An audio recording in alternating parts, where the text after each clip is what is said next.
Good morning. Coach Isaac here once again, continuing our readings on the ascetical homilies of St. Isaac the Syrian.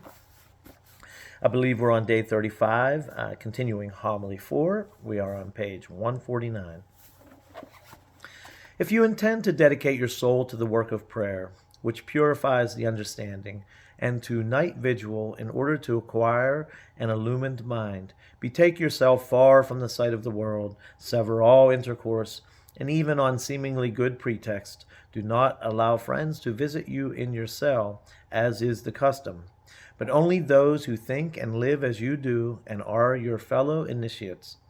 If you fear the confusion of hidden unspiritual converse, which is wont to spring up in the soul involuntarily, cut off and loose yourself from outward converse. Yoke mercy to your prayer.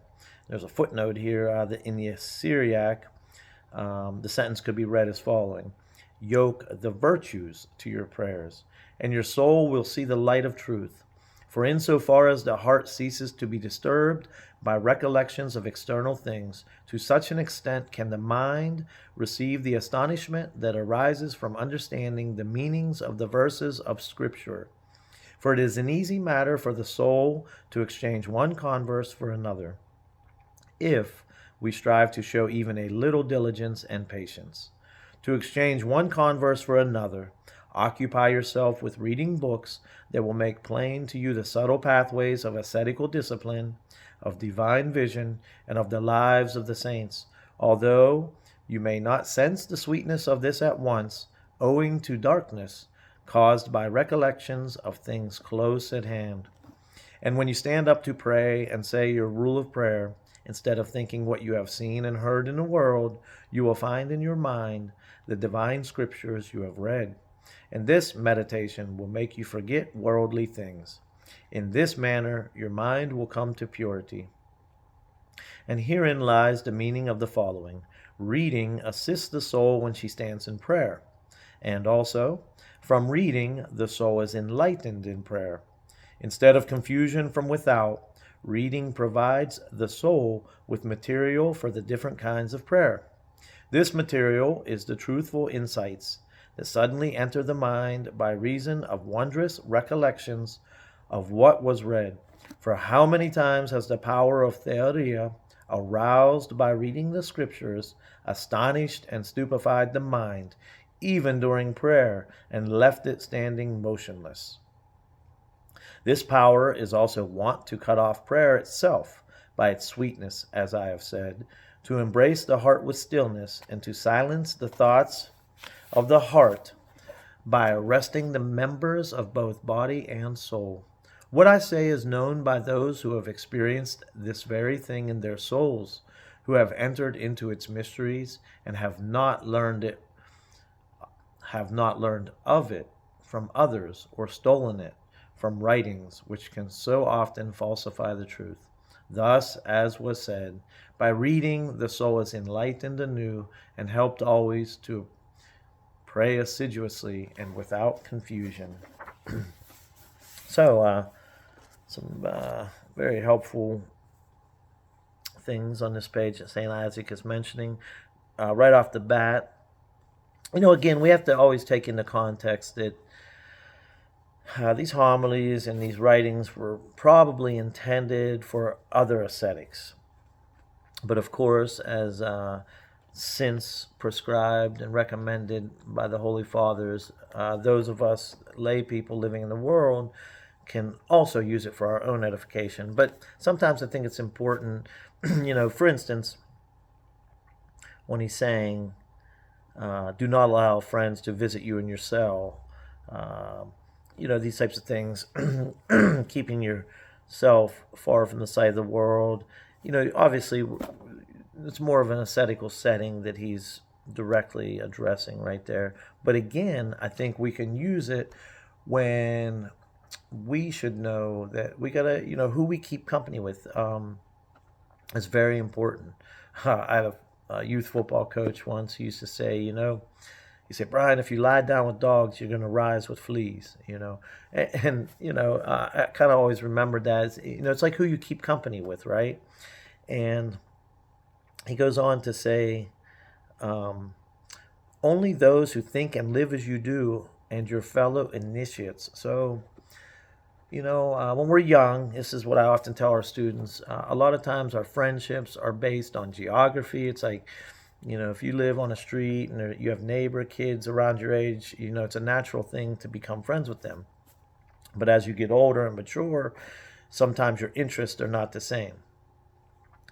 Perhaps your goals are not the same. And so what I tell my students, and I think this is very important, is that who are your true friends? Oftentimes, especially towards the end of high school and maybe early college career, I think your friends would best be those who share in similar goals. That way you can support each other and kind of help each other, assist each other in accomplishing those goals. And if we maintain that same mindset as we mature even through our adult years, if our goal is salvation, surrounding ourselves with others with a goal of salvation is probably no small matter, right?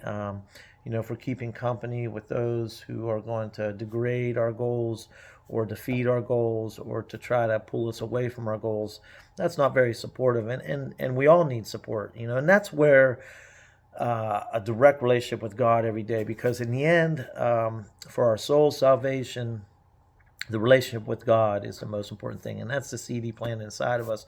And that's why I feel that waking up every day and making that connection to God, reading the epistle, reading the gospel, reading a page of St. Isaac, reading the lives of the saints is so important.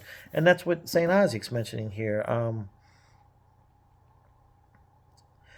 For it is an easy matter for the soul to exchange one converse for another if we strive to show even a little diligence and patience. To exchange one converse for another, occupy yourself with reading books that will make plain to you the subtle pathways of ascetical discipline, of divine vision, and of the lives of the saints.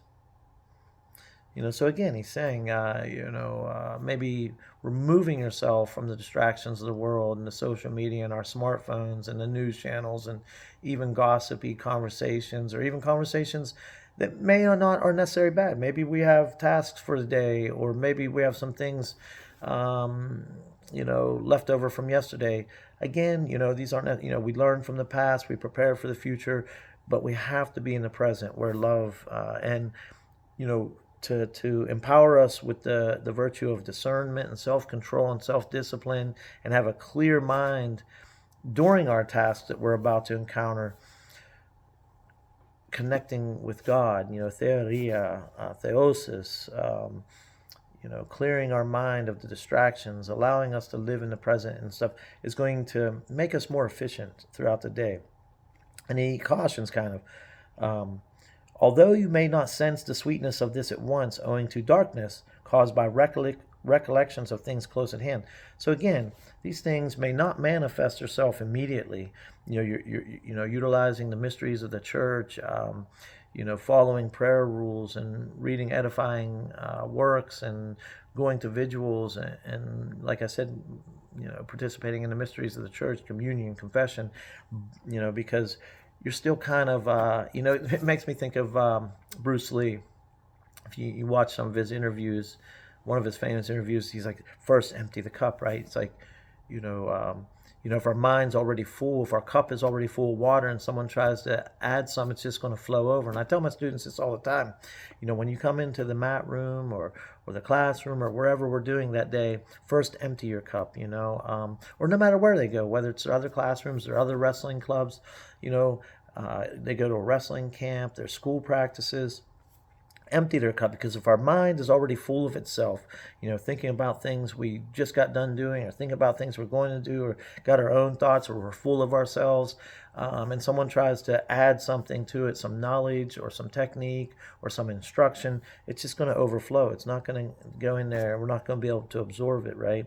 And if we're not absorbing these opportunities, how can we utilize them, or how will they manifest themselves? So, sometimes it takes, like I've mentioned before in the other videos, consistent effort over time, we start to see things manifest themselves in our lives, such as the virtue of discernment. This is not an easy matter. It takes time, right? And then at the end, he mentioned something that I think, just looking at my own life and my own experiences, it should be recognized as very important. What I say is known by those who have experienced this very thing in their souls, who have entered into its mysteries and have not learned of it from others or stolen it from writings, which so often can falsify the truth. So, I can just even think of all my life. I've been reading since very early in my life, and it's very easy to plagiarize or to take others' experiences and kind of wish or hope that they were your own. But it's a very fine line. We can learn from others' experiences, we can apply them, but if we're trying to teach others, instruct others, or profess some sort of maturation in anything we're doing, whether it's technique, let's say in wrestling that I coach, or if I'm a mathematician or a piano player, there's no better or more truthful way to express this from authentic experience. So again, if we're learning it and hearing it from others or reading of it from others, we got to be careful that we don't put things too forth without actually having our own experiences. We can share readings of others, we can share experiences of others, but we should probably note that, right? And then when we're professing some kind of authentic experience, we should make sure that it is so, that it's not just something that I'm plagiarizing, let's say. Anyway, I think that's important, just speaking from my own experience. But in the name of the Father, Son, Holy Spirit, Amen.